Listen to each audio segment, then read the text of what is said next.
Welcome Tano! In today's video, we'll explore the immortal Hildryn build for tackling level 9999 enemies in Warframe. We'll cover the optimal modes, strategies and playstyle to make Hildryn an unstoppable force. Whether you're veteran or new to the game, this build will enhance your gameplay and ensure your survival. Let's dive in. You know how long I've been waiting for this? Woo, I'm about to make a name for myself here. This is where we hold them.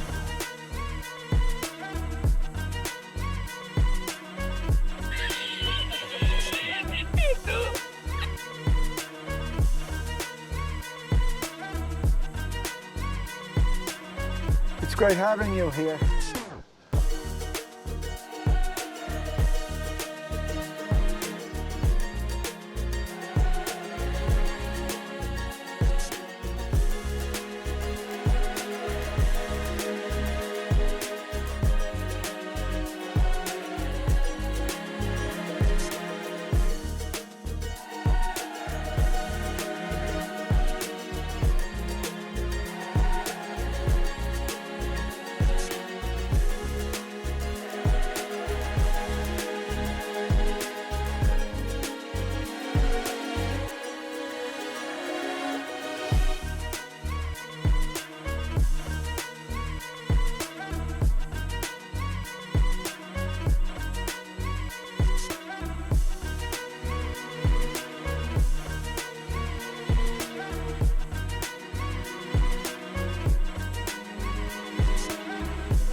You know how much I sacrifice?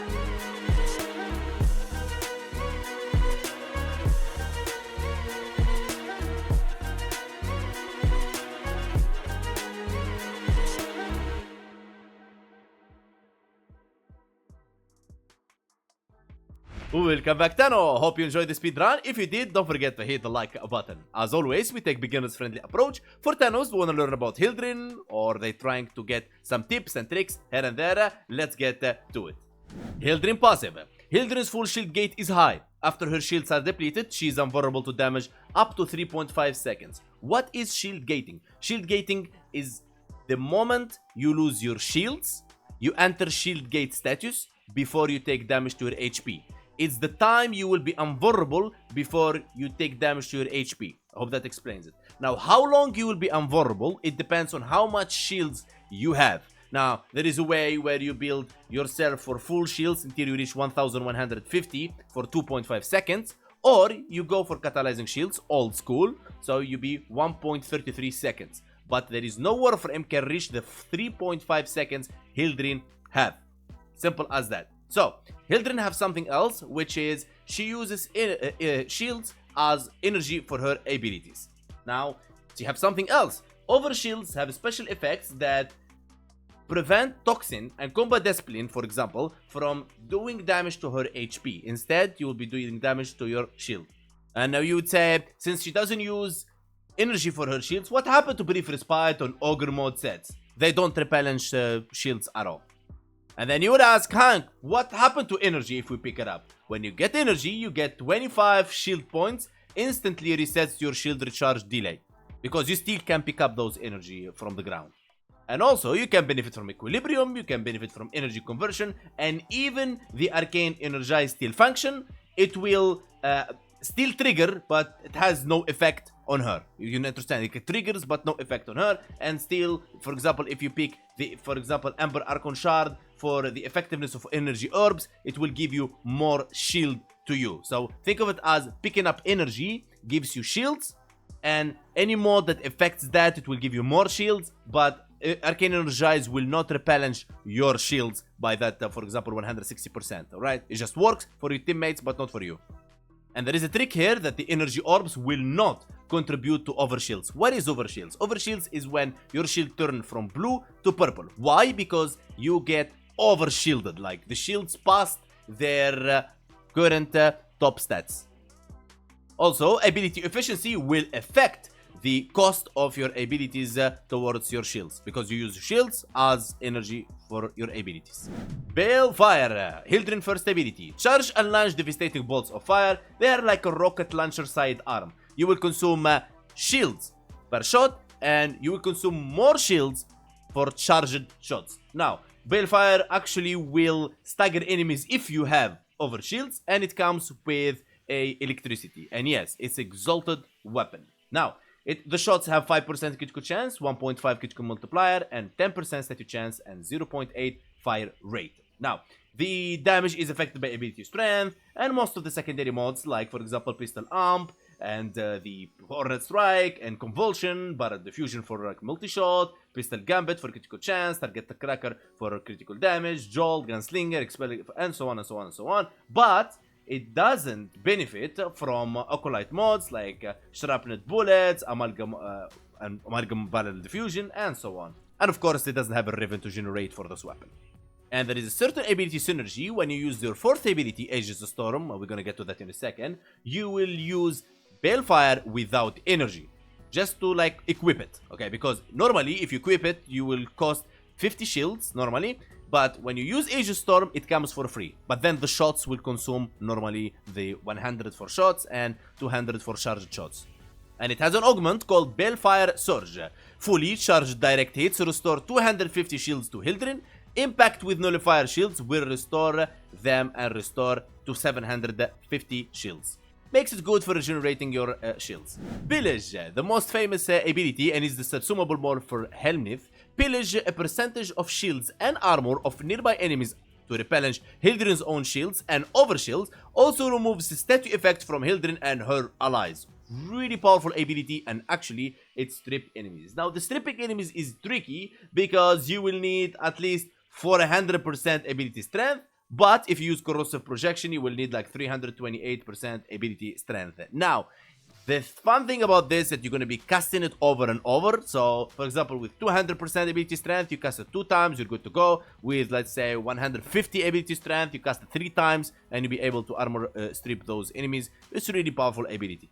And the good thing about the little rework that Hildryn received, because she got jealous from Jade for the ability using the Pillage. Now you can use Pillage when you are in Aegis Storm, and that makes it really good. Now, the augments, Blazing Pillage.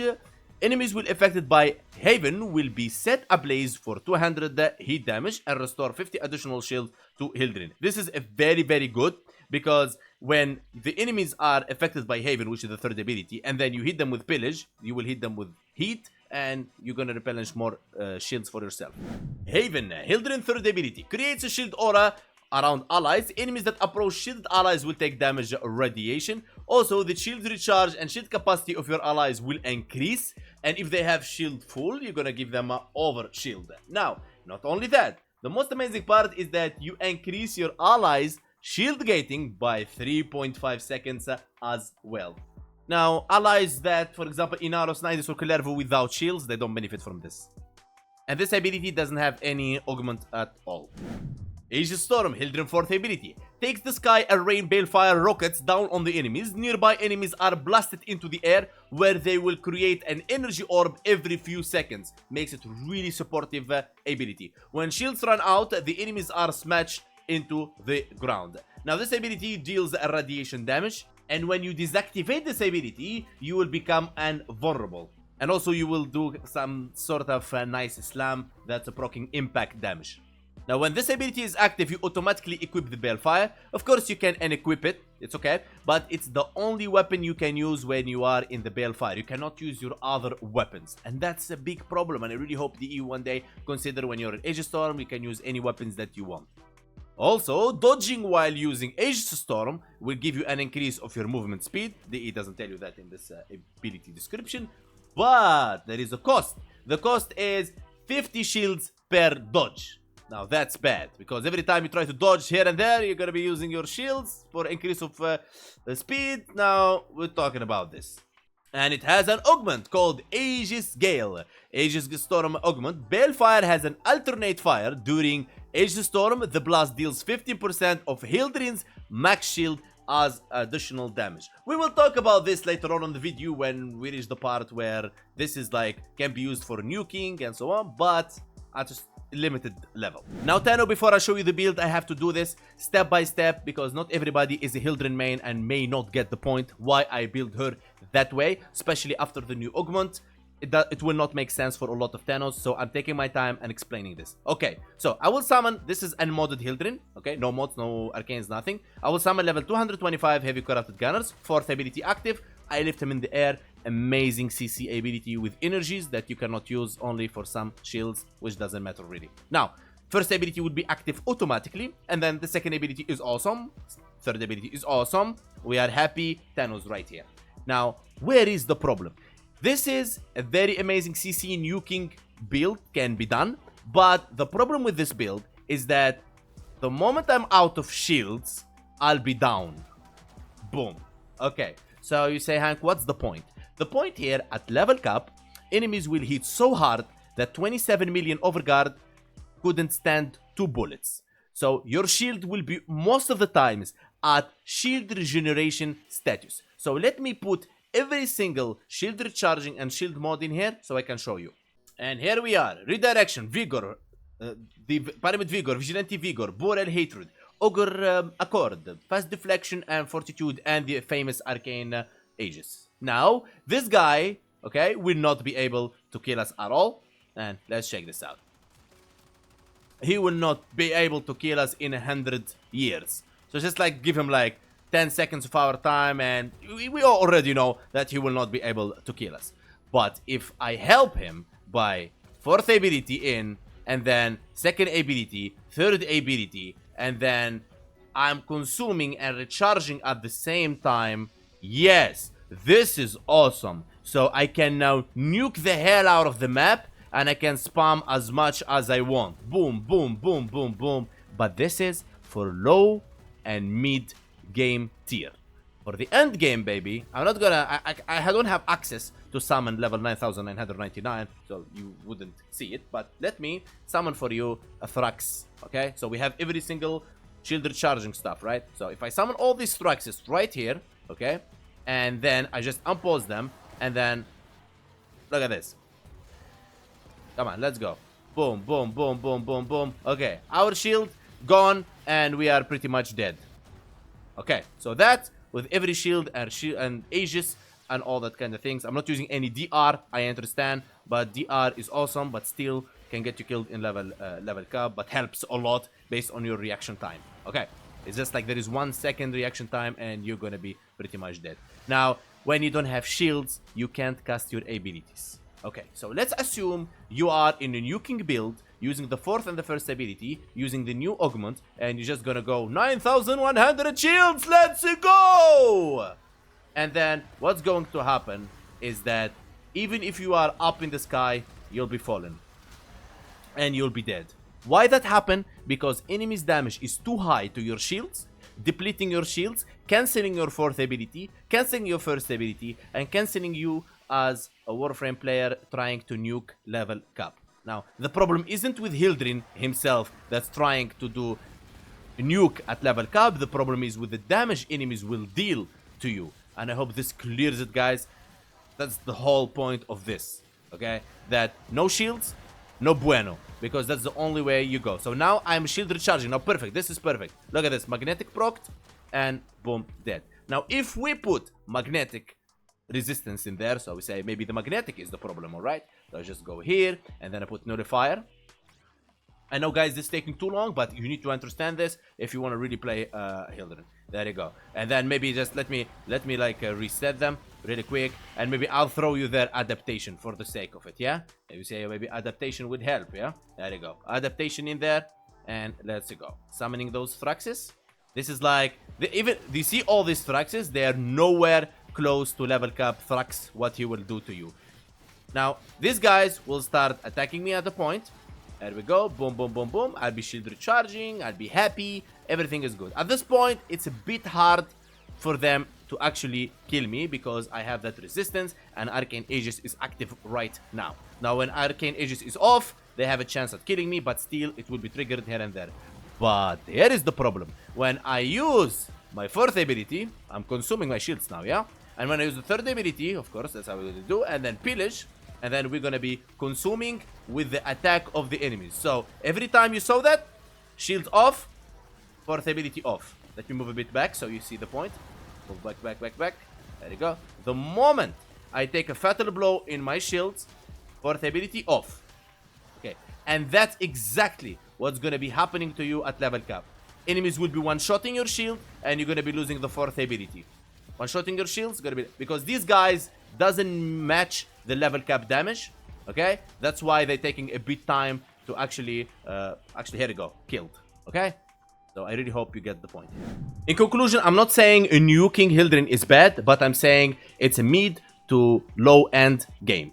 Simple as that. For the end game, it's a different league when enemies deal a huge amount of damage. So I would say keep it for Void Mod or for, let's say, Elite Sanctuary or Centurion's Route or Exterminate missions. You'll be fine. Or Defense missions. You'll be fine. Okay, let's go. For the real deal, Swift Momentum here. Squad receives 30% heavy attack wind up speed if you're building a melee weapon that requires heavy attack. Now, if not, you're gonna go Hostile Amp. You're going to go with like Ready Steel for initial combo, Rifle Amp Rifle, and Shotgun, Steel Charge for melee, and so Combat Discipline if you're gonna be Avenger, and so on. Primal Sure-Footed, so you don't get knocked down. If you don't have Primal Sure-Footed, it's okay. You can use any other mod for the knockdown until you have it, okay? You got, for example, the normal sure-footed, you got the handspring, you got the constitution. Alright, you can play around with this, alright? You deal whatever you want. But constitution is a mod you have to replace here, and that's at your own risk. Adaptation to adapt to damage. Primed vigor for shield and health. Primed redirection for shield capacity. Rolling guard to roll. Now, you would say, Hank, why rolling guard? She can cleanse herself with pillage. But my friend, I just demonstrated for you when you have no shields, you have no bueno. Means there is a point I noticed by experience, by testing, because I leveled Captor like twice now and I've learned a lot. Now, there is a point where she shield gate for 3.5 seconds when enemies are attacking you and you have a slash impact, a slash status on you. And the only thing can save you is moving away for 1.5 seconds. Like 1.5 seconds. That's the only gate you need to stay alive. And I found that rolling guard is the salvation of that gate. Between the 3.5 seconds vulnerability and enemies attacking you at the same point, you roll guard and so on. If you don't want to roll guard, it's alright. Blazing Pillage, I know you love it, guys. It's awesome. You go for Blazing Pillage. I will stick to my rolling guard. Use that at your own risk. Fast deflection for shield recharge and minus shield recharge delay. Continuity for duration. Vigor for shield recharge and minus shield recharge delay. And that bonus of 5% enhance critical hits for primary weapons. Umber Intensify for strength. And then you got Arcane Aegis on shield damage. 3% chance for 30% shield recharge. Now, why Arcane Aegis and why it's famous? That 30% shield recharge, my friend, is the last, let's say, cherry on top of the cake for you to become immortal. So that's why Arcane Aegis is so important.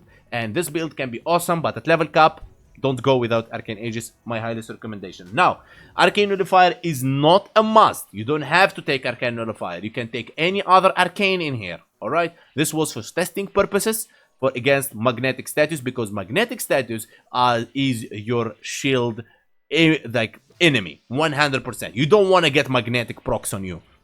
Definitely not, okay? So keep that in mind. Now, the helmet ability you're going to be using is Eclipse. Eclipse not for the damage, but for the damage reduction, DR. So we have adaptation, damage reduction for shield and health, because it affects shield now. And we got our Eclipse for the damage reduction as well. So now we have all this damage juicy reduction in there. For our Balefire, we're going to be going like so. Boom, Diffusion, Ornate Strike, Fulmination, Hurricane, and Convulsion, Lethal Turret, Pistol Pestilence, Primate Hit Charge. I'm not saying this weapon cannot kill, I'm saying this weapon is too freaking slow for it to be the way I want it to be. Okay, if I want to increase it, I would probably go for fire rate and enhance it with the secondary mod, weapon, and arcane, and blah blah blah blah, but too much synergy and it doesn't worth it. Just go for another frame with another secondary weapon and you will be fine. I know it's not going to be Hildryn, but it is what it is. Now, the other weapons, use whatever you want. I don't care. Use whatever you want. Any weapon you want, choose your poison. Glaive, Harmony, Hate, whatever you want. Close range, far range. Now, of course, the further you are from the enemies, the better for you. You don't want to get so close to them, even if you are the immortal Hildryn. But yeah, for the Archon shards, anything you want. Whatever you want. If you don't want to spend your pillage 3 times and whatever, don't go for pillage, because this is gonna take you like 3 tapping to armor strip the enemies. If you don't like that, go to Emerald Archon shards to armor strip, you'll be fine. Otherwise, I'm going like with full melee critical damage, change it to secondary critical damage if you're gonna go for secondary, and so on. There is a nice thing I can give you as well, that when you use, for example, dual toxicist this build with secondary fortifier, you can actually gain overguard. And that overguard also will help your survivability against level cap high impact damage, that they will not kill you in that little time between your shield gate and your shield regeneration delay. You see the point here. So that sometimes overguard, I found it saves a lot of time for me. Now, when it comes to companion, we're going to be using Nautilus Prime in a different way. I'm going to use a shield SP. Now, we already know the cordon. I mentioned it on a lot of my videos. Now, the most important part here is the Guardian. Boost owner shield by 100% when it runs out. And then shield recharge, increase max shield and shield regeneration by 60% for 10 seconds. This is the key point here. Okay. Now, with this, we have our Verglas Prime. Now, we're going to mod it for heat and viral. We're going to be good to go. And now for the showcase, here we go. Same enemies we tested earlier. This time, we're going to be using Eclipse for damage reduction. Okay. And then we're going to let the enemies attack us. Now, I will use Pillage to replenish the shields based from their armor. Boom, boom, boom, boom, boom. And then, as you can see, we don't have Aegis at all, and enemies not proccing the magnetic on us. Now, Arcane Aegis is active, you can chill, and you will be fine. I'm not saying enemies cannot kill you. They can kill you, but you are immortal at certain point. Now, at this point, you are fine. But when Arcane Aegis not working, and you see you getting a lot of damage in you, I'm talking about level cap one-shotting your shields to the 0, and then you shield gate. You have 3.5 seconds like now to roll guard, and boom, you are back in the game, baby. You see, that's the point I was talking to you about. Okay, and Arcane Aegis is back, and now you're in the same situation. And now don't forget always to use Eclipse tap to get the 75% damage reduction. That will help your shield to regenerate faster because it's taking less damage. Okay, now of course, Pillage and your third ability is awesome as well. As you can see, it's helping us a lot for shield recharging and all that amazing stuff. Pillage here and there. Actually, as much you have new enemies coming in, spamming Pillage, you will not die at all. Okay? That's the whole point of this build. Now, I prefer this than nuking enemies that actually I'm nuking myself.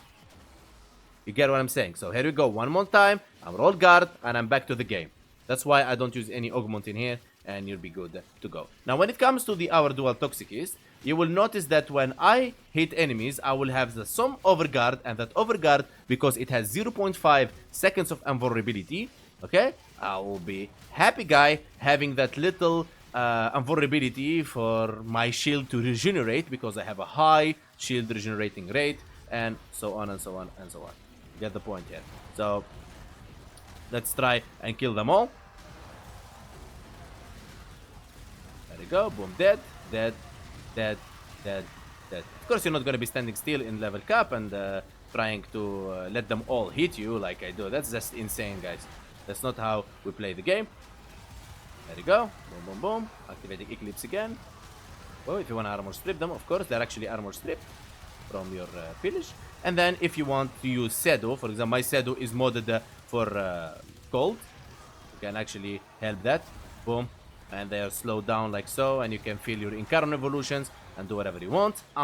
You can use 1777 and use the Madurai, and that was Vazarin, but yeah, you get the point here. Okay? So I hope this all makes sense to you guys, because I really spent so much time trying to get all this together so I don't miss anything. In the end, my conclusion is Hildryn is very amazing Warframe and it's a must-have.